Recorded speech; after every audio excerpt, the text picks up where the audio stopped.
标仍然是科学界的高层。王冕教授，看完了这份名单，你有什么感受吗？4次，黑球像一只生活倾向。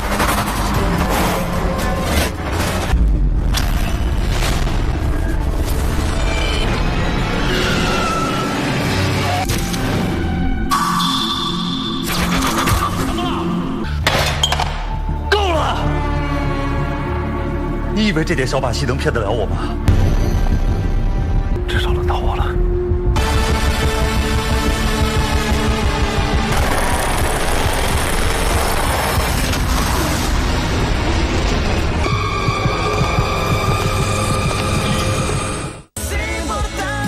Because your resentment for him has always been the same. You never got over him being number 1 all the time, and that you just had to settle with being number 2. I already told you that I want nothing to do with you. Nothing. I've spoken with Rodrigo, and now I know everything. Do you happen to know why Rodrigo left me? No, Sergio, if you know something, please tell me. Ask your sister. I'm sure that Nora knows a lot more about it than I do.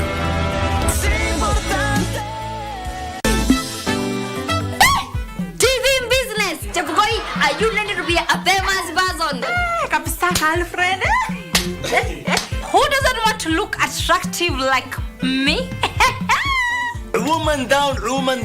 Someone police called the ambulance. Guys, and then there's this thing called romantic attraction.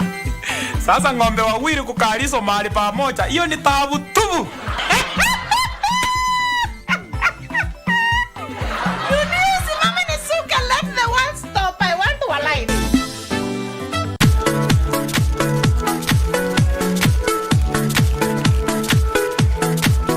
My name is Naila and I'm 9 years old.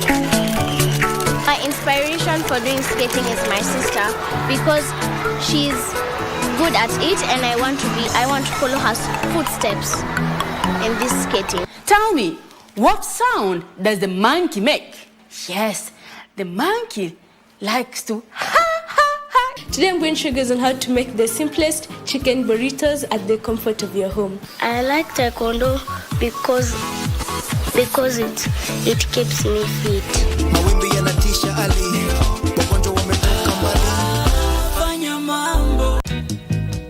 Is my dad hitting on you? For now, your dad and I are just friends. You're the least of my worries in life. We need to talk in private, Alice. Go to the library. I am officially out of J&J. What? Thanks to you. Lakini at what cost, Dad? Were you there to bear the cost or losses I incurred? I don't even mind losing those shares. But? Losing them to Gashiri. We need to toast to the youngest and newest shareholder. Congrats, girl. Ama, we just continue being enemies. Enemies? Yeah. Congratulations, you mannerless woman. You should be very respectful, eh?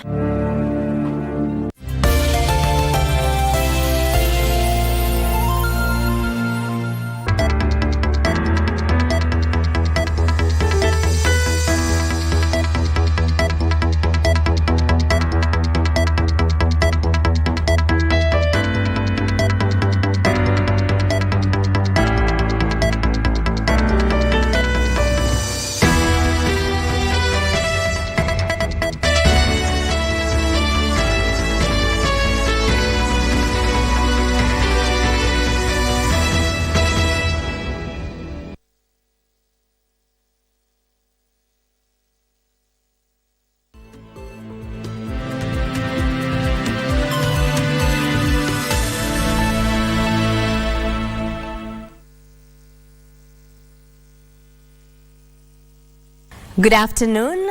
This is Lunchtime News. Thank you so much for joining us this afternoon. We have a comprehensive bulletin lined up this afternoon, and we shall be taking a look at various issues across the country. My name is Jackie Wambiru. Our sign language interpreter is Lucy Moore. Now, to kick us off, Deputy President Rigathi Gachagua has issued a stern warning against any attempts to revive outlawed criminal gangs in Mount Kenya, saying he's ready to pay the political price to ensure they are fully dealt with.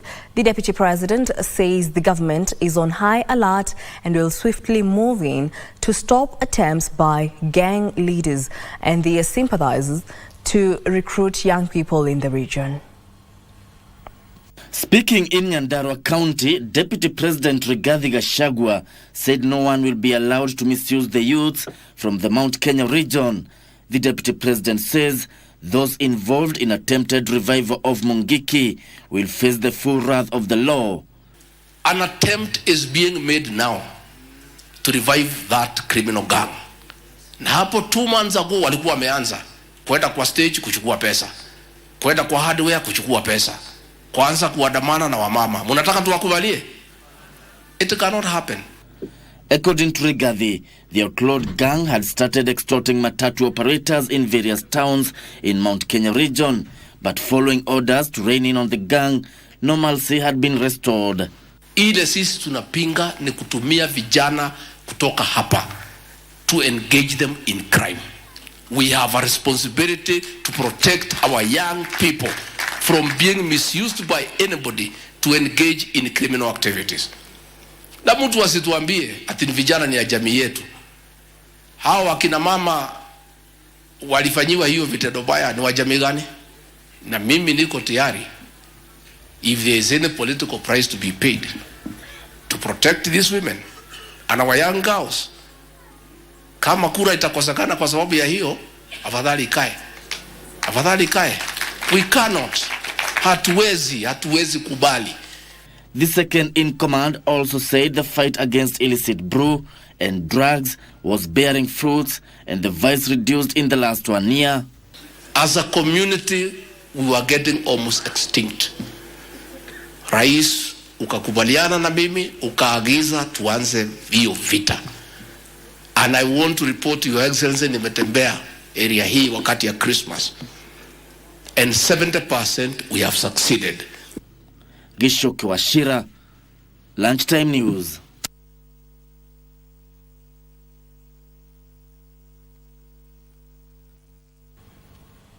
And now in other news, elected leaders and elders from the Turkana and Samburu communities have resolved to volunteer the names of criminals operating in the regions to security agencies.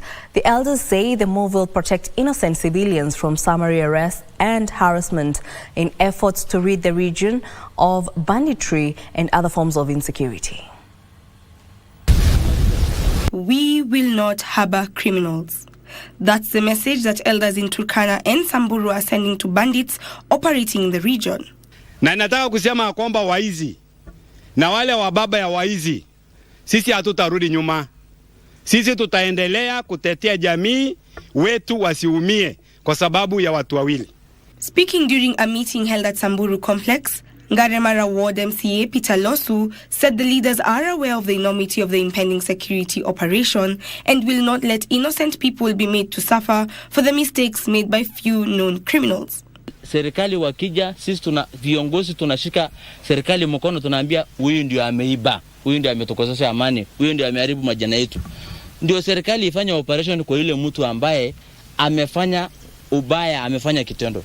The government has announced plans to flush out bandits in the region, and locals are worried that they may be caught up in the exercise. Joan Junge for Lunchtime News. The public. On education matters, the government has been urged to release the Constituency Development Fund before schools open to ease pressure on parents. Tessa North, Member of Parliament Okukaunya, says that some parents are already decamping at the CDF offices for capitation.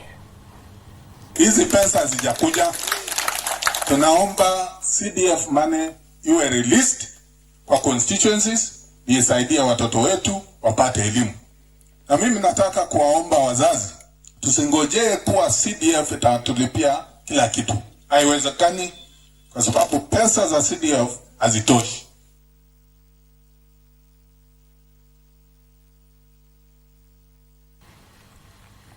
Residents of Nyakoe Ward in Kisii County who had turned up in large numbers to apply for bursary at the ward office were confronted with utter disappointment. Distribution of the forms to potential beneficiaries never happened, at least for the better part of yesterday. Nyakoe Ward MCA Cosmas Oyangi and the ward bursary chairman Peter Makori, however, denied involvement in the exercise, prompting the residents to demand for immediate availability of the forms and call on Governor Simba Arati to come clear on the issue. Governor Arati sijui kama anapanga vitu yake vizuri ama ni anapanga kinyume ama ni wadogo wake anafanya kinyume. Asubuhi tumeshangaa kupata watu wengi kwa ofisi wakihitaji bursary forms ambazo waliona kwa mitandao na governor alitangaza katika media kuwa zitatolewa kuanzia tarehe 1. Kafikiria watu wakaona tarehe 1 kulikuwa public holiday. Leo watu wamejaa kwa ofisi wanahitaji bursary forms. The residents claim that Governor Arati had asked the residents through the media to pick up the forms from their respective ward offices on January 2nd. Oyangi called on the governor to clarify the matter since he was unable to explain to the residents the sudden turn of events. Governor, na kuomba kwa hisani yako, unapotoa taarifa ambayo inahusisha mwananchi, unafaa kufikiria vizuri kabisa, ujue tarehe 1 hiyo ambayo ulikuwa unatangaza bursary zinakuja. Sasa wananchi wako hapa na shida, niwaambie namna gani? So nilikuwa naomba governor ajitokeze tena hadharani kwa TV vile alikuwa amejitokeza siku zile, aambie wananchi tarehe kamili ya kupeana bursary. Tilio Marco for Lunchtime News. Still on education matters, community members in Nyatike, Migori County have combined efforts to regenerate schools in a sorry state in the area. Apart from financial support, they serve as casual laborers, hence minimizing the construction costs. The initiative was first conceived by Kennedy Okongo, who later mobilized his friends through social media to take part in the noble cause. Nyatike area in Migori County. Kennedy Okongo decided to rise above all odds to give schools in the area a facelift. With schools in the area characterized by cracked walls and porous roofs, his first move was to mobilize his friends through Facebook and WhatsApp. We formed a WhatsApp group. We contributed money through that WhatsApp group. Most of it came to me, and that is what we applied to put up what you are able to see now. Through the Agenga School Regeneration Project, he delivered 4 trucks of building material to the construction site. We organized hardcore. We brought bricks, and I set aside some money that could purchase cement. I also identified a fundi who is still on site, and we agreed on our work plan. The project has so far drawn traction from the community members. Tulikuwa na madarasa lakini zilikuwa zimezeeka, zilijengwa kwa hizo miaka zilizopita. Sasa hiyo tunatoa shukrani sana kwa sababu sasa watoto wetu wanaenda kupata hizo madarasa ambayo hawatakuwa wanachafuka. Ni zile safi, hata shule imekuwa safi sasa. We have new rooms, 7 rooms, which we think now will accommodate our pupils. We thank the well-wishers and the community at large who contributed for the construction of the new building, the 7 rooms. And we think now, as the rooms are new, again I will have a new result. Those with low financial muscle are taking part as well by acting as casual laborers. Most of our primary schools, some of them are worse than what we have, but most of them are bad. They need intervention. Nancy Okware, Lunchtime News. Now moving on, a section of leaders drawn from the Western Kenya region has accused the Kenya Kwanza administration of doing little to lower the cost of living. The leaders who gathered for the finals of the constituency level sports tournament at the Lugari Primary School said the government must now offer relief to Kenyans by reducing taxes on basic commodities.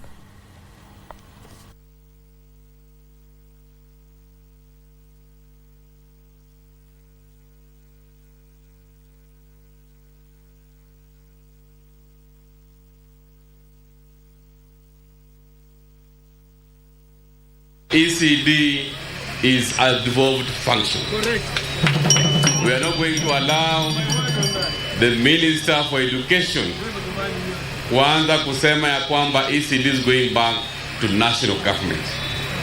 Rais alisema last year is going to make sure all the devolved functions ambazo jakuwa devolved are supposed to be devolved, costed and transferred to the counties.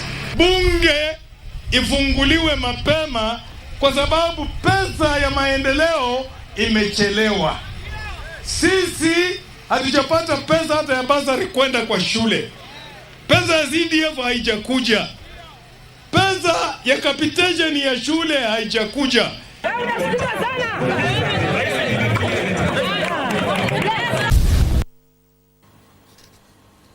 Lady Luck has smiled at 14-year-old David Muga, who scored 399 marks and risked missing out on a chance to join Maseno School due to lack of school fees.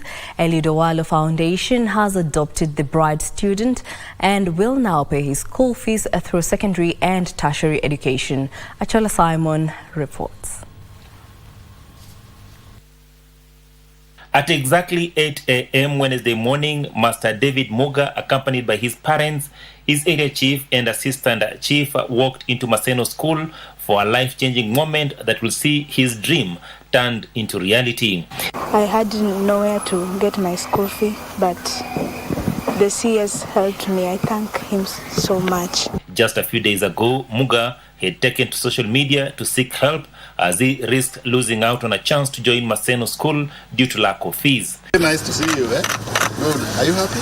Yes. Information, Communication and Digital Economy Cabinet Secretary Eludowalo, through the Eludowalo Foundation, learned of the needy case through social media and quickly adopted him as one of the beneficiaries of the foundation's education kitty. I also did my homework on the ground to confirm that this was really a deserving case. And having come to the conclusion that the boy really needed help, I decided that through the Eludowalo Foundation, we are going to adapt this boy and facilitate his education at Maseno School all the way from Form 1 to Form 4. Kujua na tu kuamini ya kwamba mambo itakuwa hivi. So mambo yote ambayo imetendeka ni kumshukuru Mungu, kwa sababu kuna mambo ambayo inaweza tendeka ushindwe kusema. Lakini zaidi ya yote nashukuru CS kwa mambo ambayo ametenda. Tunaombea Mungu asidi kuminua, asidi kumbariki, asidi kumfanyia mambo yote ambayo anataka katika maisha yake. Hakika mimi naweza kusema ukimtumainia Mungu hakuna jambo lisilowezekana. Nimeona Mungu na macho, na nimeona akiandaa meza nikitazama. Na sababu ya kumshukuru kwa sababu mimi hakuna yote namtegemea. Ni Mungu tu namtazamia kwa kila jambo. Na hakika amenionekania. Sina la kunena bali ni shukrani. Owalo called for line departments to leverage technology to ensure a proper database of bright and needy students in society, so then they can be given priority in various government-sponsored bursary kitties across the country. So we need to have ways and means of documenting the support and making sure that everything is available electronically, so that at the press of a button, you can ascertain the status of support that any student has gotten from whichever quarter. You are all aware that ever since he became the cabinet secretary, we in the Ministry of Education have been the most beneficiary from his leadership. He has done a lot in education and we have partnered very well. The gesture today is a role model to the rest, especially the alumni. Can you come in and assist? Muga wants to become a neurosurgeon. Achola Simon, Lunchtime News, Kisumu County. Well, indeed, a fighting chance. Well, we wish him the best as he embarks on the new journey. On that note, we shall be taking a short break. Don't go too far, we still have more news coming up.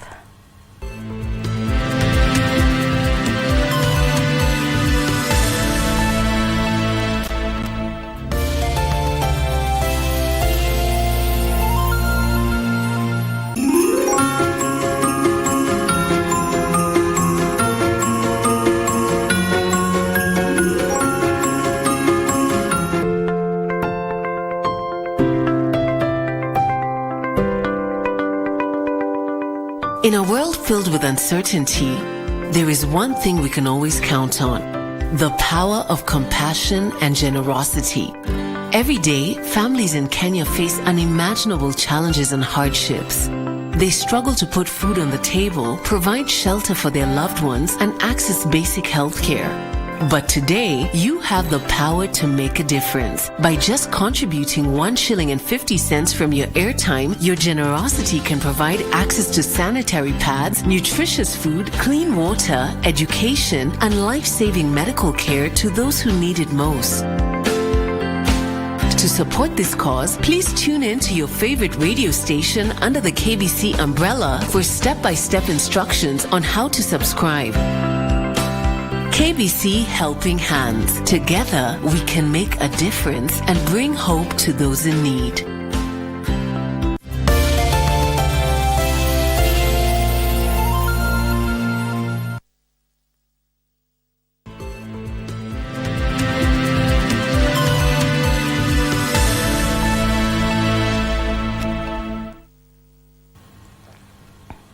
Welcome back. This is Lunchtime News. A section of the clergy has called on the government through the Ministry of Education to release capitation of schools for the year 2024 on time to ensure the smooth running of schools across the country. Led by Chairman of the Church of God in East Africa, Reverend James Mogire, said they are concerned about the financial strains facing schools, noting if unchecked, it will hinder the operations of schools in the country.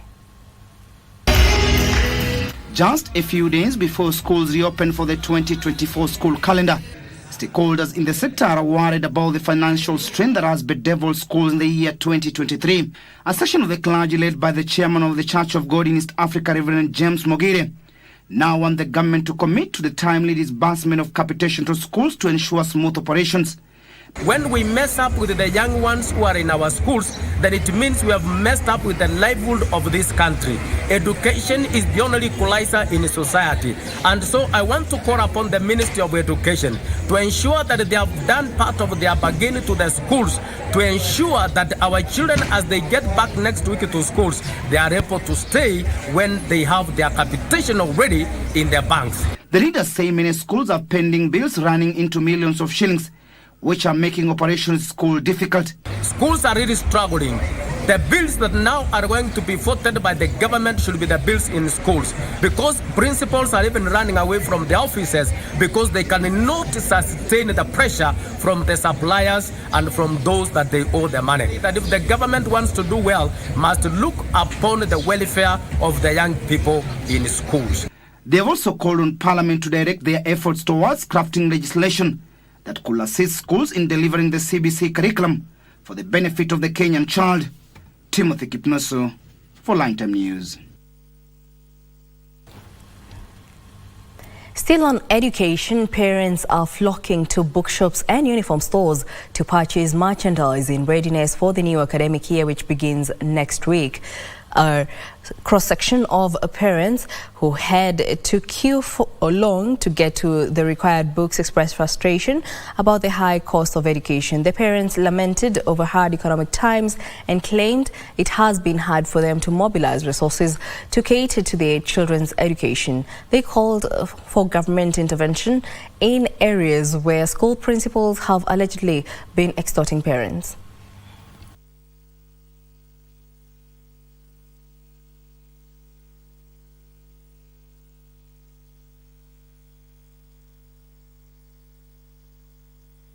Come with a desk, and when you bring a desk, a little desk which is chargeable, you are told to take the desk back home and bring cash money, the cash money which are never received.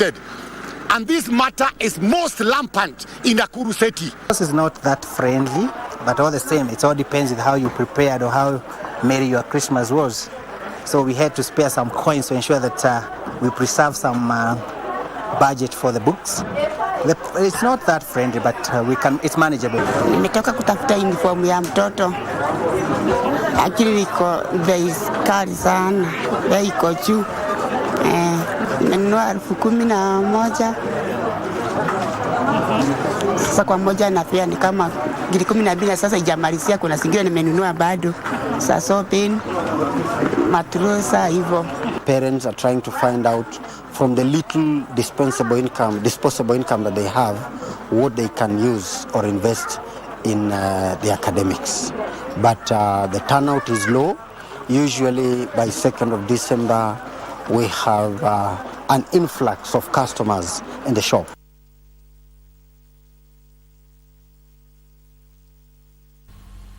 And I cross over to the coast region, where a section of residents in remote parts of Kilifi County have expressed optimism that the county government of Kilifi will undertake development in their areas. This comes after Kilifi Governor Gideon Mung'aro launched the County Mashinani program in March 2023, which aims at ensuring that the county executive shifts their operation to the ward level at least 3 months in a year. The officers are mandated to engage the public in every step of the development programs available, inspect current projects, and launch new ones as sanctioned by the people. 10 months ago, Kilifi County Governor Gideon Mung'aro flagged off the County Mashinani program aimed at inspecting development projects and service delivery to far-flung parts of the county to ensure prudent use of funds. A section of residents in Dungicha, Ganze sub-county have applauded the initiative, saying it will bring developments in the remote areas. Tunayo matumaini makubwa kwamba jinsi alivyokuja na kuona eneo hili la Dungicha, akaona mambo halisi jinsi yalivyo, tuna matumaini ya kwamba hili litafungulia maendeleo katika sehemu yetu ya Dungicha. They added that the county government had already brought large water pipes into the area, an indication that massive water projects were about to be undertaken. Tunashukuru kidogo serikali imetuangazia kwa miradi tofauti. Tunatarajia mazuri zaidi kutoka kwa serikali zetu zote mbili, serikali kuu na ile serikali ya kaunti ya Kilifi. Speaking during a church service in the area, Kilifi Deputy Governor Flora Chibule assured the residents that the County Mashinani program will be intensified so that every part of Kilifi enjoys development and fruits of devolution. Nataka kuhakikishia watu wa Kilifi County ya kwamba serikali hii iko chonjo. Yale ambayo tumeyazungumzia tukiwa nyanjani tutaweza kuyafanya yawe dhahiri. County iko mashinani baada kila miezi 4 na imeweza kutusaidia sana.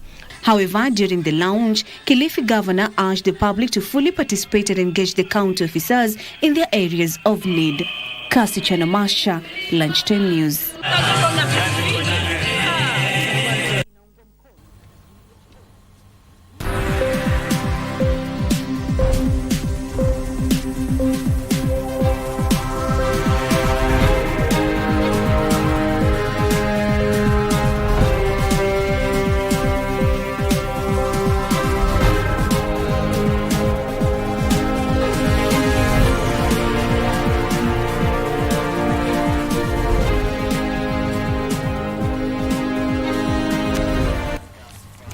Graduates who applied for positions in the government's public service internship program have been urged to check the list of those appointed on the Ministry of Labour and Social Protection website and the PSC job portal. This is after the Public Service Commission announced the release of a list of 8,610 appointed Kenyans to serve in various departments under its public service internship program.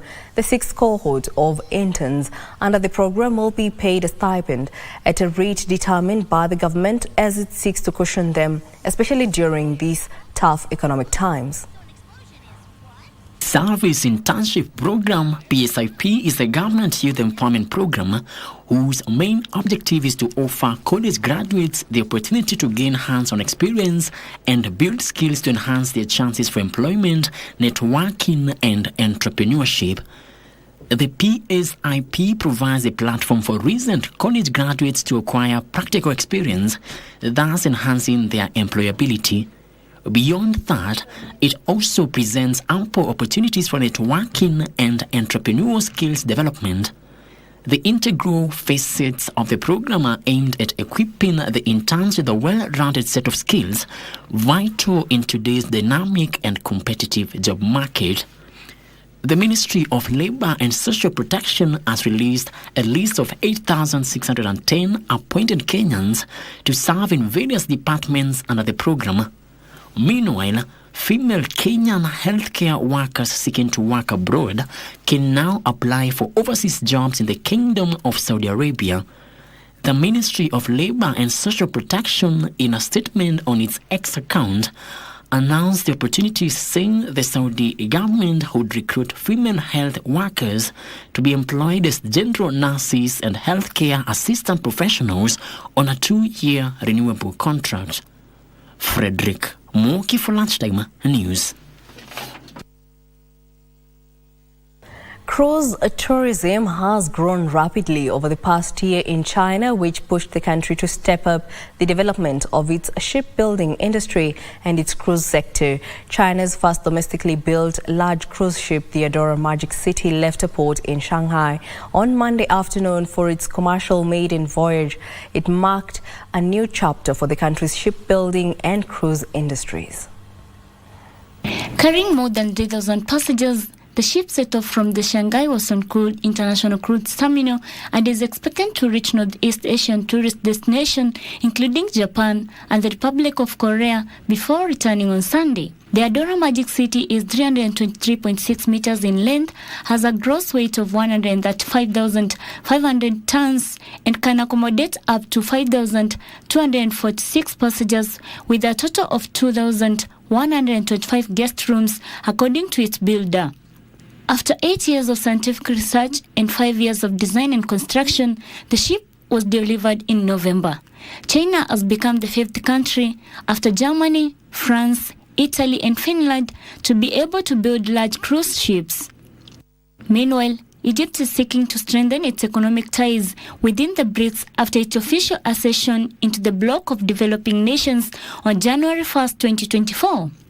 The BRICS, comprising emerging economies including Brazil, Russia, India, China, and South Africa, has doubled in size on New Year's Day by adding 5 new full members: Egypt, Ethiopia, Iran, Saudi Arabia, and the United Arab Emirates.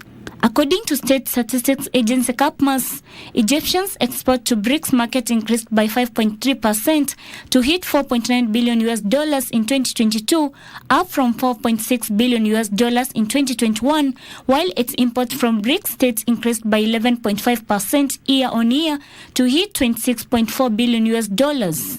Finally, US car maker Tesla has lost its crown as the top maker of all electric vehicles to Chinese firm BYD, according to sales figures released Tuesday, 2nd January 2024.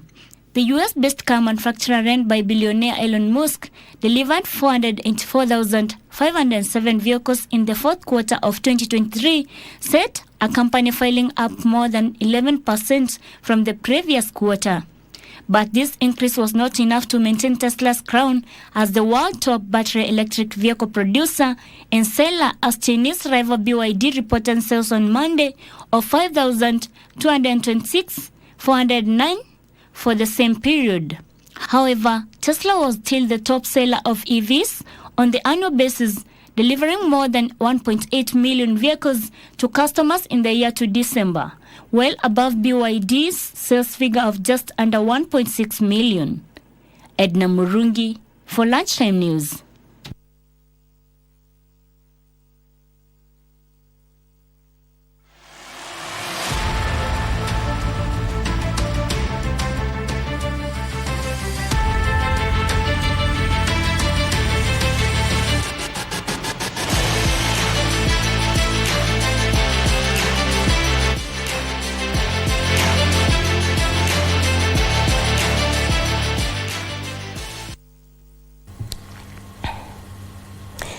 Brighton boss Roberto De Zerbi praised his side's very smart game after they kept their first Premier League clean sheet of the season in the goalless draw at West Ham.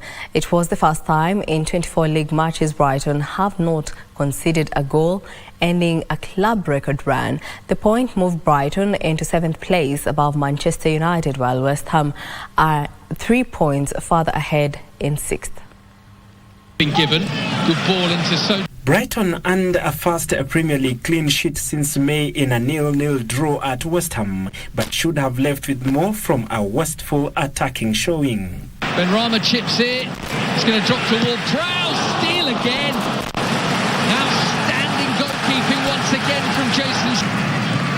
always got 2 or even 3 for company as he shapes it in. Brilliant delivery, brilliant save.